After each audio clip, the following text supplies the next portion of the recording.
So I just got out of Atomic Blonde, which was really good, and I think that John Wick 2 and Atomic Blonde this year were really great action movie standouts. Now, Atomic Blonde, like John Wick 2, for me are not my favorite movies of this year. I think that I like Atomic Blonde a tiny bit more than John Wick 2, but it's not like this is very high on my list. It's pretty average, middle of the road on my list of films I've seen this year. But that's only because even though the action is great in this movie, it doesn't give me much to get an emotional pull from. And to me, that's what makes a good movie for me personally. I think that I need something that grips me. But as an action movie, this is great. I love how, like John Wick 2, this is such a great action movie with great stunt work and great action sequences and great long sequences that never, for the most part, never cut. Like, I noticed that in one particular scene, which was my favorite action scene, that was probably 2/3 of the way through the movie. It was my favorite action scene, and it was really long, and it kept its length and didn't have many cuts in between. It felt like it really stayed a full scene, even though they have film trickery to know that it probably is not a fully that long of a scene, just because I think that as actors and stunt people, probably it's harder to remember every single move and replicate it perfectly every time. So I wonder how they do that, but I know that they probably use some film trickery in this, which makes sense though, because that's hard to do. It's hard to make an elongated scene like that for that long of time, and I think that action scene in the halfway through the movie was great. And all the action scenes I think are really good. I think that they all are gritty and brutal like John Wick, but not as much. Like, they're similar, but they're not in the way that, like, this character. I like how Lorraine, Charlize Theron's character in this movie, is a badass like John Wick. She is flat out just as badass as he is, I think. And I like, though, in this, I know they did this a couple times in John Wick 1 and 2 as well, but I feel like in this, Lorraine was beaten down more and got up more again.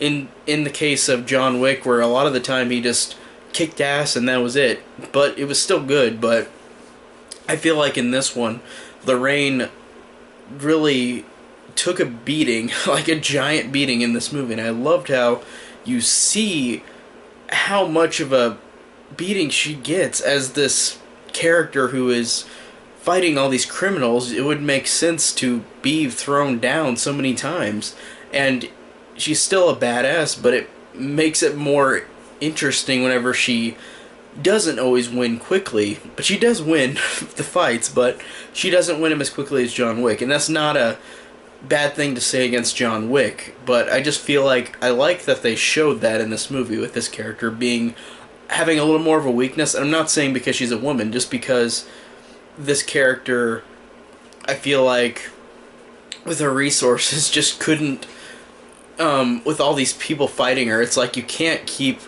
going against these people and staying up. Like, I like how they knocked the character down, as opposed to John Wick. But I really loved this character. I thought that she was such a fun character who was just, how Charlize Theron played her was just so badass. I thought she was such a, I'm not going to use the word interesting because that's not usually how it works in action movies. She's just a character that is badass, and that's all I can really say about her. But I thought that her performance was great. I love Charlize Theron, and I thought that she did a great job in this movie with this character.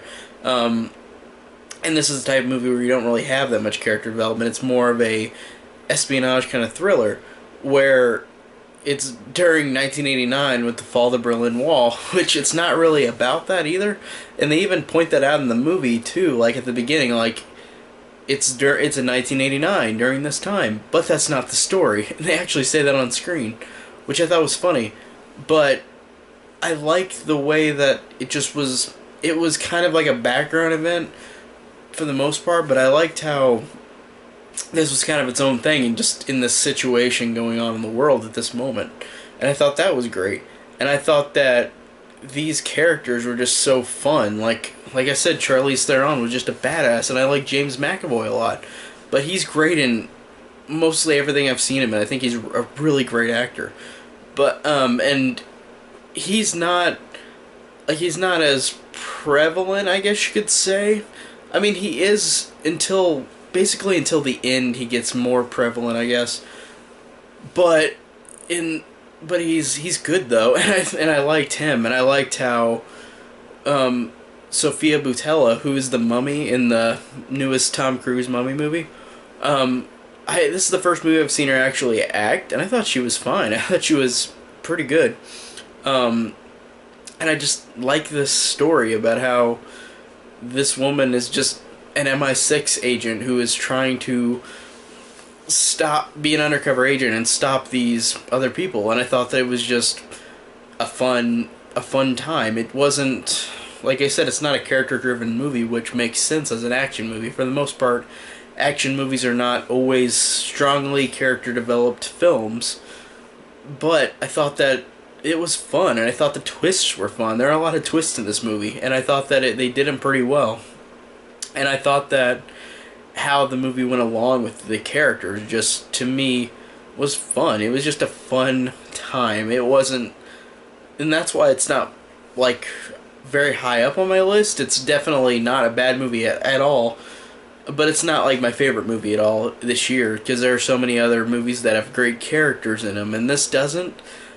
But that's not really the point of this kind of movie. I think it's just a fun time. And to me, this was a fun time. It was a fun time with good action, good stunt work, good stylistic choices. Like, I liked how whenever things came up on screen, they used like paint can spraying noises. Like you're spraying on a wall and it's graffiti font for these words. I thought that was really great. I just thought that was cool with the style, too.